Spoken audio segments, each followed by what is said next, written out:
Kaixo, Kai! Arratsaldeon! Ondo, eta zu? Ondo. Gaur egun korapilatua izan dugu, baina ondo. Elkartu gara. Bai, hasiera batean gonden geldituta lentsago, baina ni ataskatu egin naiz hor ikasle batzuk azterketa egin behar zutela, eta ez zutela bukatzen, eta azkenean ni berandutu naiz. Mila esko, etortzea gaituko. Bueno, ez da. Lanek eta behin. Bakizu ze ondo egin dudan, ez da, ja, errua bota diet ikaslei. Ja, berandutu naiz ikasleen gandik. Beraiena izan da errua. Ai, ikusi behar da, bego. Nik ere, ni ere ikasle izan naiz, eta badakit beraiek nolakoak diren, eta orduan, bueno, deno pasatu gara hortik. Ikasle izan zaga, irakaslea zaga hogei, baina goazan ikasle gagaietara. Okerez banago, bestela zuzendu magisteritza bat egingo zenuen zergatik. Ai, oso galdera polita, oso ona. Beitu, nik ez nuen magisteritza ikasi nahi. Nik erizaina edo bestela medikoa izan nahi. Bai, egia, bai, beti izan dut, beti gustatu zait, hori gaixotzen diren pertsonekin egotea, eta nire helburua hori izan, nik medikoa izan nahi, no?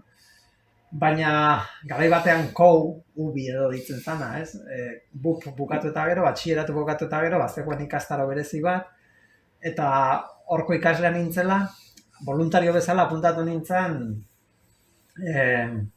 apoio eskolarra ematera. Garai batean bazegoen nire auzoan altzan bazegoen aisialdiko talde bat, eta horko monitorek ematen zizkieten eskolak bainik ikaslei, lehen hezkuntzako ikaslei. Orduan nik voluntario bezala izen eman nuen hortan, eta 17-18 urten euskala, klaseak eman ditu. Esperientzia oso polita izan zen, eta gero nengoela, pentsatu nuen zergatik ez ikasi magisteritza, ez? Eta, selektibitatea eginta gero magisteritzan hasi nintzen, gaztelaniaz, gainera. Bai? Bai, ni euskaldun berria naiz. Batuta, usten hau zenbatutekin ikasi zenuen euskara. Nik ikasi dut beti ereduan. EGB, OHO, BUP, eta egin nuen gaztelaniaz, eta magisteritza ere gaztelaniaz egin nuen. Egia esan beti izan dut, euskara, presente ondan ere bizitzen, baina nik ez nuen hitz egiten. Eta magisteritza egiten hasi nintzen, ikusi nuen, nik irakasle izateko behar dut euskara, ez? Orduan erabaki nuen, behia euskaltegi baten apuntatu nintzen, magisteritzan ere bagenukan euskara irakasgaia, jo nintzen maila pixka bat hobetzen, eta magisteritza bukatu eta gero, jo nintzen klase batzuk jasotzera ere Lazkaora, Maizpidera, Barnetegira. Bai, eta hori eta gero, izen eman nuen psikopedagogian, baina ja kasu horretan euskeraz. Psikopedagogia bigarren karrera egin nuen euskeraz. Magisteritza hartuko dugu berriro, suposatzen du heziketa bereziko magisteritza, edo zer egin zenuen. Ez, nik egin nuen lehen hezkuntza. Gainera gaztelaniaz, primaria. Educación primaria. Garai horretan, euskarako taldean gonden 150 ikasle. Eta euskarakoan uste dut 40 inguru. Eta gure taldea, jende asko gonden. Eta gainera goratzen izaten zigutela, zertarako inbeste maizu maestra hemen, si es la carrera del parado. Umerik ez daude, orduan formatuko zaituztegu eta gero zertako. Gero nik uste horko gehienok lan egin izan dugu irakasle modu, irakasle lanak egin ditu. Gero psikopedagogia zergatik. Ai, hori da, badirudi hori nire bizitzan askotan errepikatzen den gauza bada. Esaten dut hori ez dut egingo, eta justo egiten dut. Nik egin nahi nuen karrera hori magisteritza, eta esan, magisteritza bukatu eta lanean hasi. Gustatu zitzaidan karrera, oso gustora ibili nintzen karrera hortan, eta ikasteko grinarekin gelditu nintzen. Eta garai horretan psikopedagogia zan lizentziatura bat. 2 urte gehiagorekin lizentziatura eskuratzen genuen. Eta izan eman nuen psikopedagogian. Eta oso gustora. Eta oso esperientzia polita izan zen, eta lehen esan dizudan bezala niretzat euskeraz egindako karrera bat izan zen, eta, bueno, euskara munduan murgiltze prozesu bat izan zen. Jakingo zenuke esaten zer eman dizun psikopedagogia. Zer eman didan psikopedagogia? Bueno, nik uste dut ja psikopedagogiarek egiterakoan ja beste heldutasun maila banuela. Ja, lehen hezkuntza egin nuenean dana zen berri. Dana berria zen. Eta psikopedagogian berriz ja oinarria baduzu eta daukazu aukera gauza gehiagotan sakontzeko, ez? Pues adibidez, ikasteko estilo desberdinetan, ikasteko teoriak, eta oso polita izan zen. Bai. Ez dut aipatu gauza bat, magisterizan egingo zenuen gradua mailegako lana, ez? Edo zure garaiak ez zegoen. Ja, urte batzu baditut. Ez dut ematen, baina... Gazteak! Gazteak! Esango dugu mentzen bat urte ditudan? Ez dugu esango, ez? Nik hogeita bost ditut. Eta nik? Zenbat urte ditut nik? Hogeita hamar. Bai, eta gehiago. Hogeita bost. Eta gehiago. Bego. Eta gehiago. Iziluko da. Bueno, hogeita bost urte pasata ditut. Bego hogeita bost? Pasata. Pasat? Nuke esan. Baina oso guapo zaude.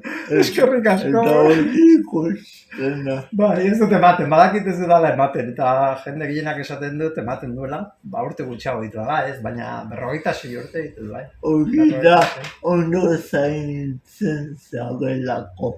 Bueno, edo genetika, ez dakit, egia esan beti izan nahi zara gala, eta argala izateak ere laguntzen dit.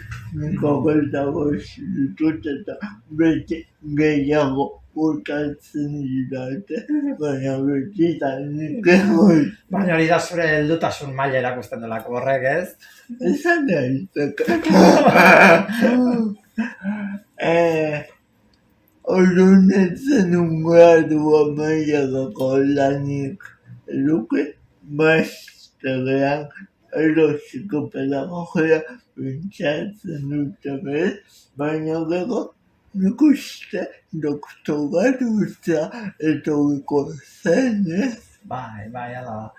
Karo, garai horretan magisteritza zeuzkan 3 urte bakarrik.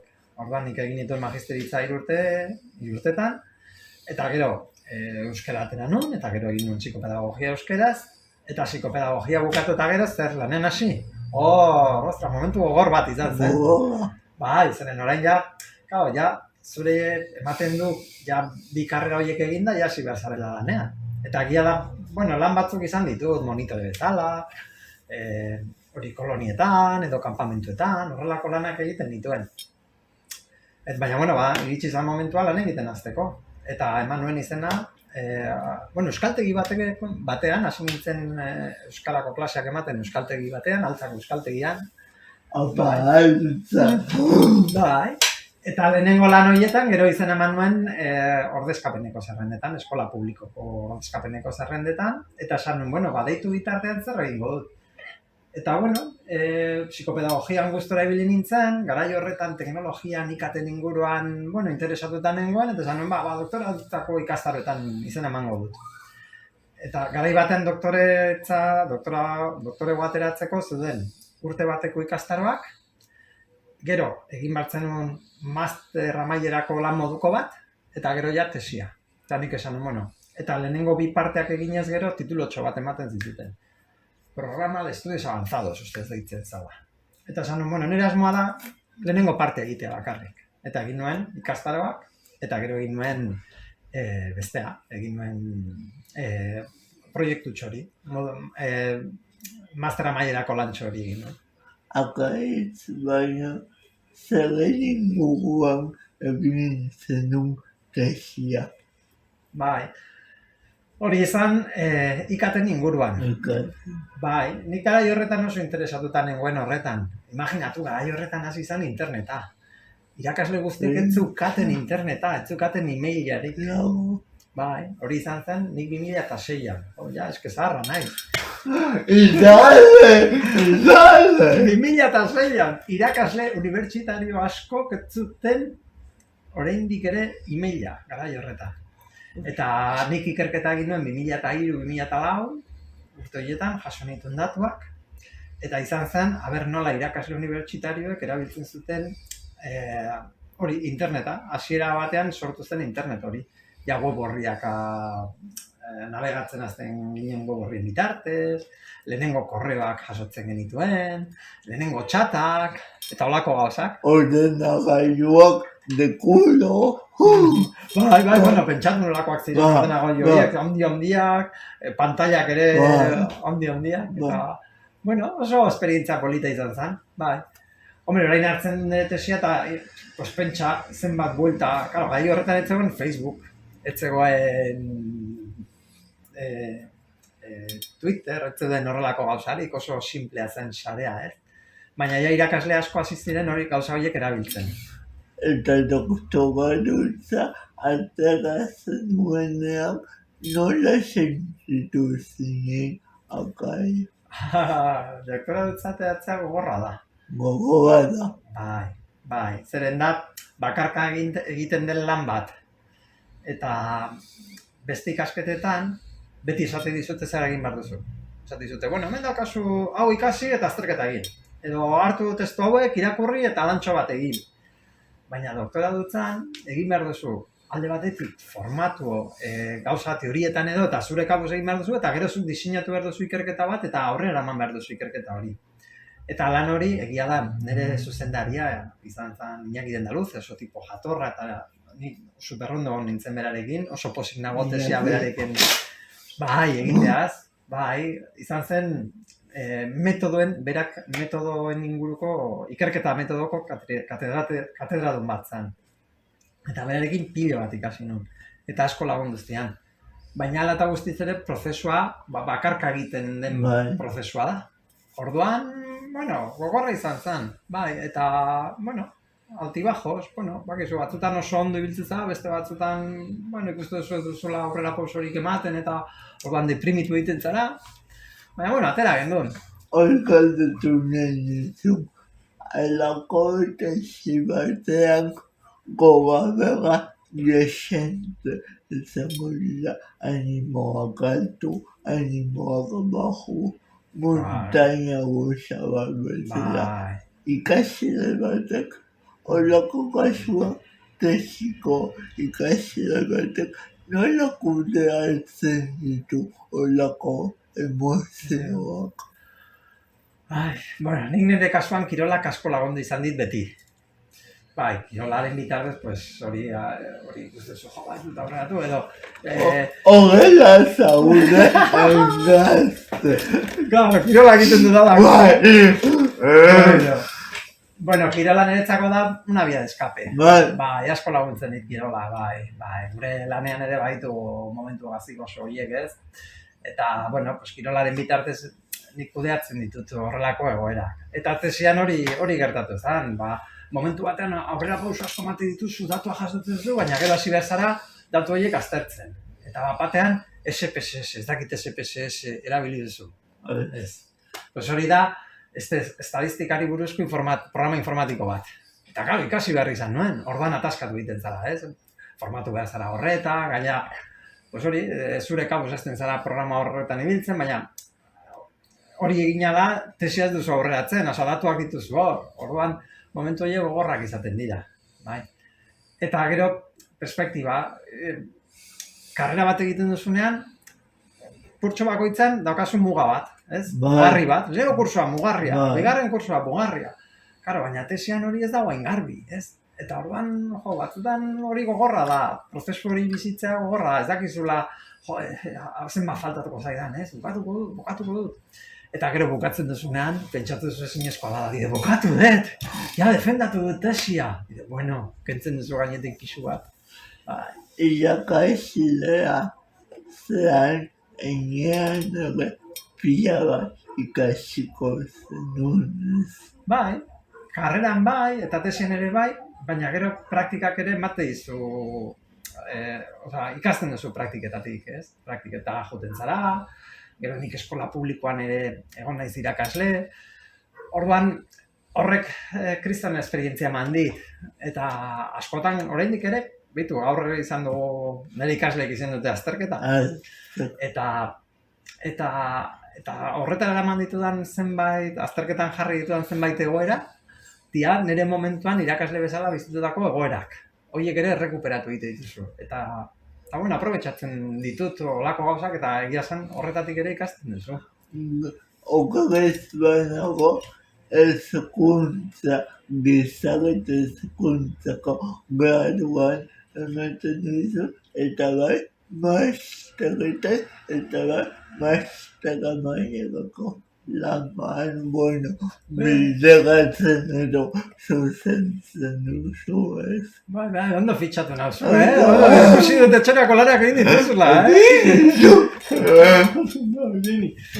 Bai, nik bi ibilbide jorratu ditut. Bata da tesiarekin lotuta dagoena, eta da, ikaten erabilera, bai, teknologia, ordenadore, interneten erabilera, eta orain gero eta gehiago gazteengan, gazteek nola erabiltzen duten, ez hainbeste ikasteko klasetan, baizik eta gehiago zenolako arazoak sortzen diren interneten erabilerarekin.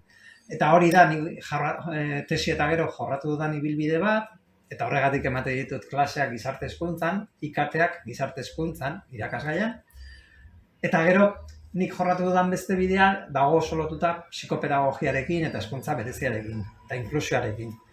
Eta bueno, PT heziketa berezikoko irakasle bezala lan egiten ibili nintzen eskola publikoan. PTA izan.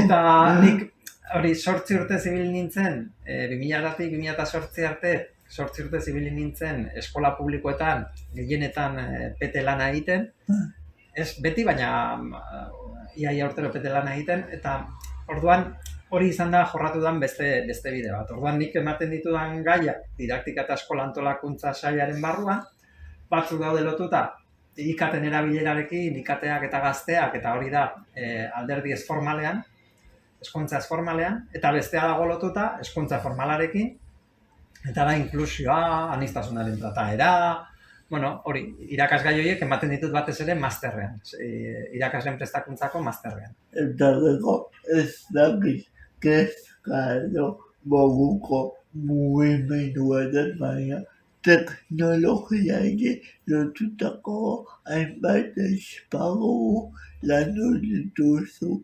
heziketa munduan, ez? Bai, teknologiaren barruan basandakoa.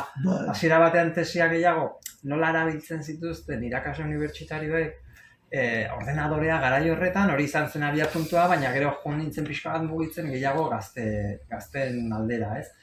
Eta hor badakizu existitzen direla arrisku asko, ez ikatearekin lotuta, hor dago cyberbullying, sexting, grooming, bueno, horrelako arazoak sortzen dira. Eta arazo horiek normalean ematen dira esparru ez formaletan. Zeren, bakizu, eskola gehienetan ez diete guzten ikaslei, ez diete ere guzten mobila erabiltzen. Orduan arazoa ez dago, horrez dago ziberbullyingik, ez dago grooming, nola eskoletan ezin duten praktikatu, ezin dute erabili mobila, hor arazoa ez dago. Sortzen da gehiago, pues igual patioan, edo eskolarako bidean, edo gero gaztelekura doaztela, hor sortzen dira benetan konfliktuak. Orduan guk pixka bat jorratzen dugun gaitxo bat da, hori, zenolako arazo sortzen dira interneten erabilerarekin. Eta nire okubitu zen, klago, esan duzu eskoletan ez da bullying. Ez. Mobila ez diezelako. Bale, ondo, harrapatu nazu. Zeretik bakioan bai, bakioan ekarriken daude, baina nire galdera da unibertsitatean mobila ez dago debekatuta klasea, eta hor zerretatu daiteke kasu horretan. Ja.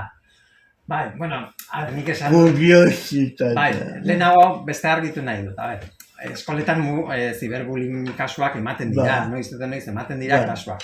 Baina esan nahi dudana da, normalean klase ordutan ez da ematen, arazoa ez da ematen irakaslea dagolako eta goera nahiko kontrolpen dakalako. Sortzen dira gehiago bestelako esparrotan edo patuetan, edo gazteak beraiekin elkartzen direnean, aisialdiarekin lotzen dira batez ere arazo horiek. Bai, bale, hori parte bat, baina zuk esan didazu, bai, baina unibertsitatean erabiltzen dut mobila, bai, erabiltzen dutela, bai.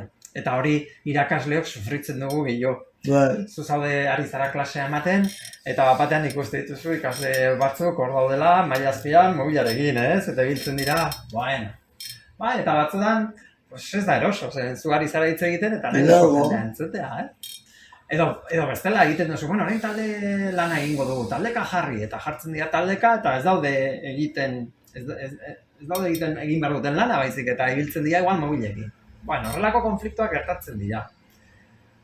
Bueno, baldin bada zerbait neurrikoa, eta baldin bada salbuespena, ez dago arazorik, baina batzutan bai gertatzen dara zenbait klasetan, pasatu egiten garela, eta batzutan, bueno, kasu horretan, komentatzen diezu beraiei, ez? Bueno, venga, utziko dugu mobila, berriro helduko digu egin behar dugun lanari, eta jende gehienak ondo erantzuten du.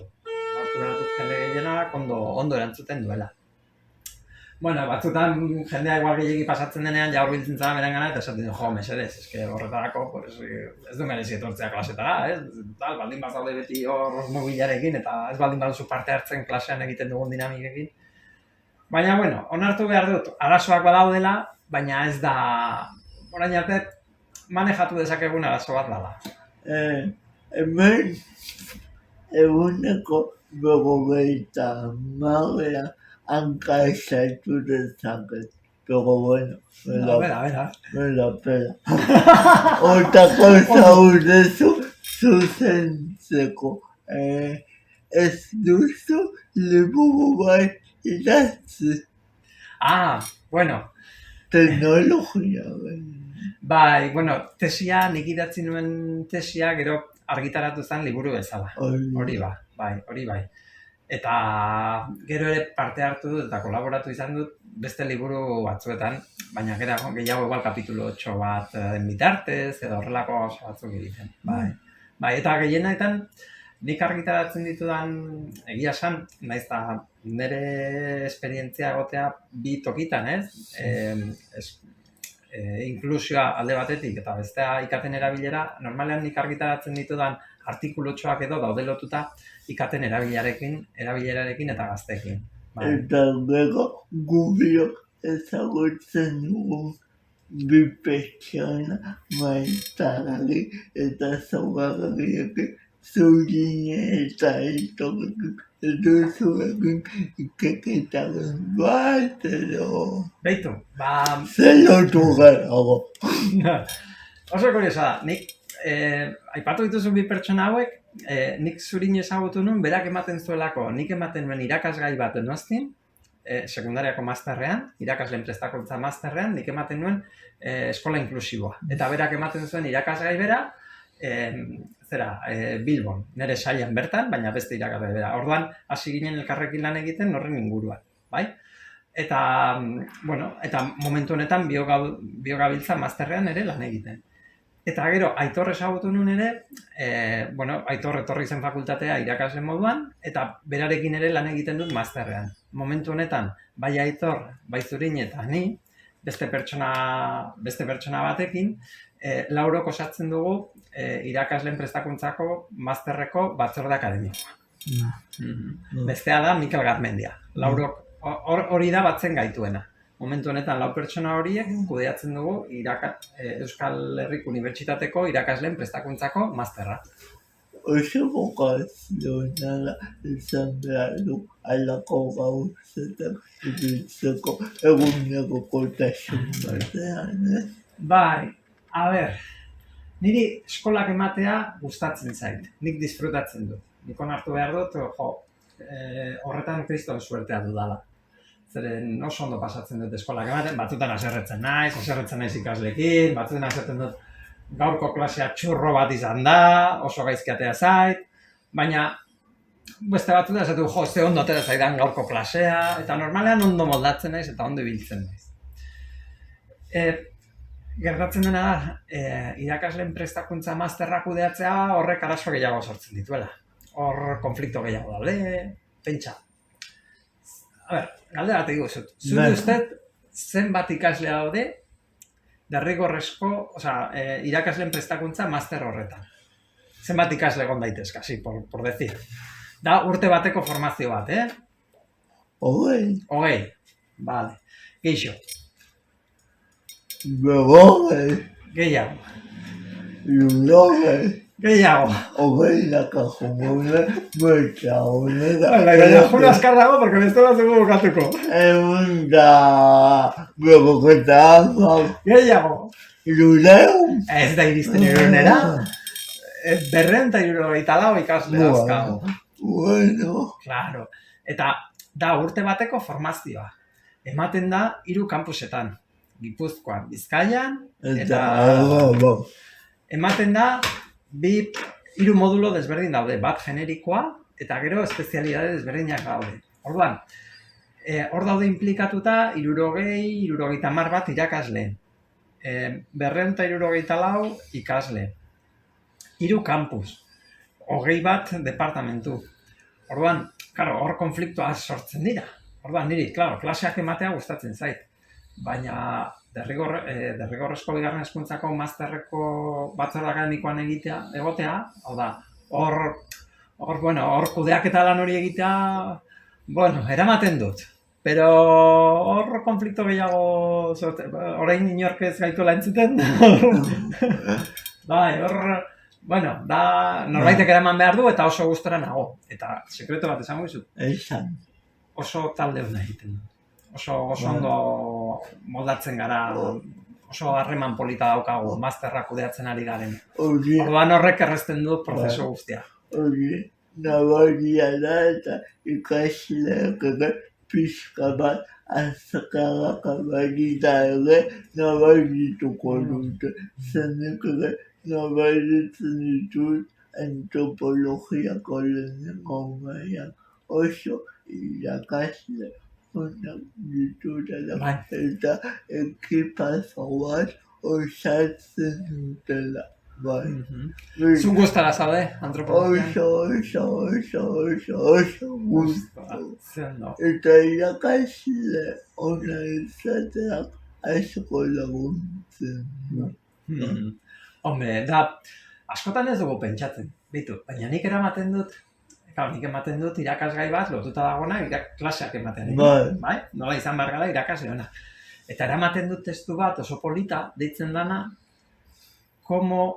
nola da, utzia zu pentsatzen, consejos para amargar la vida a tus alumnos en clase. Oso polita. Consejos para amargar la vida a tus alumnos en clase. Da, tipo batek idatzi zuen liburu bat, eta liburu horren ataltxo bat horri buruz hitz egiten du. Eta esaten du, bizitzan, zenolako estrategiak erabiltzen dituztek oso onak ez diren irakasleak, izorratzeko. Zer da ikasle bezala gustatzen ez eguna, ez?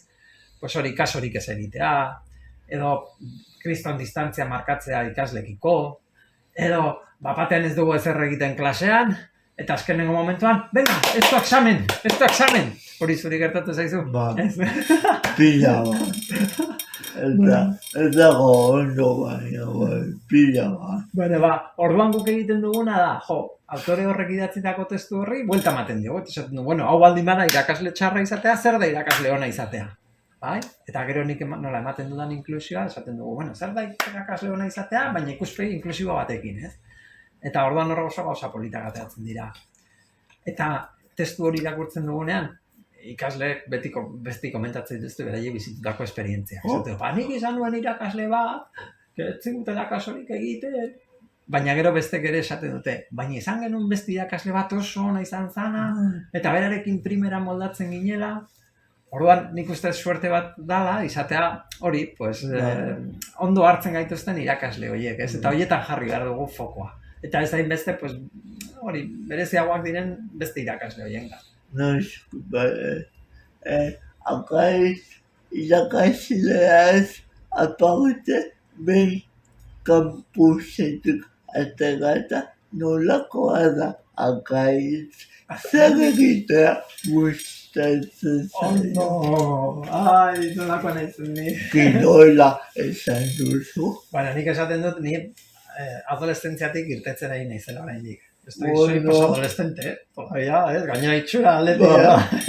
Eta esan nobela, esan nobela askotan bizitzaren sendagaia dela, Bai, bueno, ez, nik baditut hobi batzuk, hori, nik uste dut gazte sentitzen laguntzen daudena. Adibidez, kirola egiteak, gustokoa dut. Leheno praktikatzen duen futbola, bueno, edozein kirol, berdin zait, frontenisa, futbola, egin izan du denetik. Baina altzan bageneukan kuadrillatxo bat eta garai batean futbola egiten du. Baina 2007 urtean, orkatila bihurtu nun, eta kriston ezgintza izan nun. Eta ezgintza horrekin handitu zitzean orkatila, eta esan nun, igual bada garaia beste kirol batzuk egiten hasteko. Eta, hasi nintzen korrika egiten, leheno egiten nun, behobiak egiten ditut, las behobiak San Sebastián. Bai. Eta, jarraitu dut hori egiten, gero bizikleta ere praktikatzen dut, txirrindularitza praktikatzen dut. A ber, ondo pasatzeko, Osea, ez ditut. Bai, gero igeri egitea gustokoa dut ere. Bai, eta olako, ez dakit, olako kirolak egite ditut, eta parte hartze ditut horrelako, nik esaten dut, ni ez naiz oso lehiakorra. Eta, bai, zu lehiakorra zara? Bai. Kriston, gustatzen zait. Bai, nik ez. Nik behobia egiten dut gehiago parte hartzeagatik. Osea, gustatzen zait giroa, gustatzen zait parte hartzea, eta gero, adibidez, behobian parte hartzea, laguntzen dit, sasoian egoten. Laguntzen dit, prestatzen eta formal ibiltzen gero entrenamendu egin. Kontatuko dizut anekdotatxo bat. Nik lehenengo behobia egin nuen 18 urterekin. Uste, 88 izan zala. Aurreko mendean. Atzo. Bai. Eta naia, nidak eta nahi bat, nik baino 4 urte zaharrago, eta berak esan zian, aurten egin dut behobia. Pues nik ere. Eta, 18 urterekin, imaginatu behobiatzela orain den bezalakoa, Anaia juntzen, izan emantzun, eta nik aste bat falta zala behobia izateko, altzatik jo nintzen alde zarrera korrika egiten izena ematera. Eta apuntatu nintzen, alde zarrean eta bueltatu nintzen. Nik kirola egiten nuen, baina ez nuen bereziki korrika egiten nuen bestelako kirola. Orduan, zapatilak ez neuskala oso onak, eta kanpoiak atera zitzaizkidan oinetan. Orduan, eman nuen izena, justo aste bat falta zala behobia egiteko. Orduan, aste osoan ezin izan nuen berriro entrenatu, zeren anpoiak izan dituen oinetan. Eta horren ondoren urrengo igandean egin nuen behobia. Oda, entrenamendu bakar batekin, eta behobia egin nuen, a mi ritmo. Jo, garai bat esatzen dira, como Indurain, jo a mi ritmo. Más lento, pero a mi ritmo. Eta hori izan zen, nire lehenengo behobia. Bai, oso horitzaren polita okat, hori Donosti aldera bulebarrera iritsi nintzena, superposi sentitzen nintzen. Emozion. Bai. Eta izan zen gauza bat, anaiak izan zuelako, esan, anaiak egiten badu, nik ere. Gaur egun ezin izango nuke egin, Ez, gaur egun behobia egiteko gorputzak ez dit ematen. Gaztea zarenean, iaia dozera gauza egin dezakezu. Orain urte batzuk pasata, izan behar naiz formalago, entrenamendu, minimo bat eramateko, gero behobia egiteko. Orduan, hori da. Nik klaseak emateaz gain, kirola egiten dut, lagunekin egotea gustatzen zait, musika ere gustakoa dut. Hori kantatzen duzu, ze musika entzuten duzu. Zein ez duzu nik entzute dudala? A ver, ¿cuál me pega? El hip hop? Ez. El reggaeton? Heavy metala. El heavy metal ez. Roka. Niri rock, bai. Rock, bai, gustatzen zait rock, punk, bai. Talde mitikoa gustatzen zaizkit. Eta hor sartzen da oso spektro handia. Dire Straits, adibidez. hori izan daiteke, baina gero badago beste korrente bat, euskal roka, bai, hori beti izan dut oso gustoko. Eta hor sartzen da, nik baditut hor talde batzuk oso gustoko dituanak, eta nire garaian asko eta sarritan entzuten dituanak, eta oraindik ere entzuten ditudanak, adibidez, Urtz, EH Sukarra, Sorotan Bene, olako taldeak ditut oso gustoko. Dira nire garaiko, eta oraingo garaiko musika ere bada, pilo bat entzuten da. Eta nire garaikoa, nire txikitan zenbaitetan, nire txikitan nituen, kantakatuz, betezu, horiek eduta, elua musika urtatzen zizela. Nik 6 urte nituela, entzuten du, y te lo juro, Urtzen bulebadeko erlojua abestia eta malkortan. Osea, no entendía nada de amor, baina unkitu egiten zen, Oso abesti polita da, horrena. Nik Urtz ezagutu nuen iaia lehenengo diskatik, eta bigarrena izan zen nik uste gehien, inpaktatu ninduna. Besteak ere oso ondo daude, baina bigarren diska, ez dakit, hau txastinduz izan daiteke, ez hori izan zen lehenengoa? Eta hogainik, entzuten urenean de repente batzutan hasten dela ez gaitu inor geldituko oioi puria, te lo juro, zer esan du nola garailu bateko kantak hogainik eragina duten, ez? Hori oso polita da. Inork ez gaitu geldituko, ez da? Eta baitxo, ez dut azina, eta umearen gara. Eta hor daka beste bat, Olur.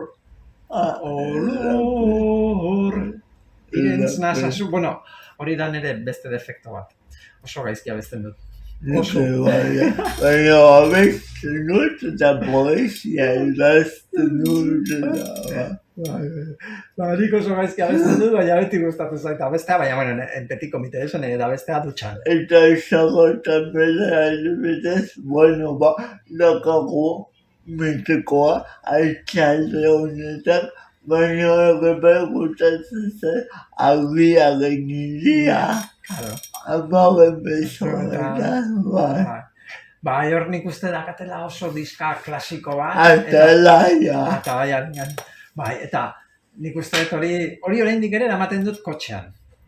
Kotxean daukat pendrive bat sartuta, eta daukat diska osoa hor sartuta, garai horretako diska, eta musika, horrelako garai bateko musika.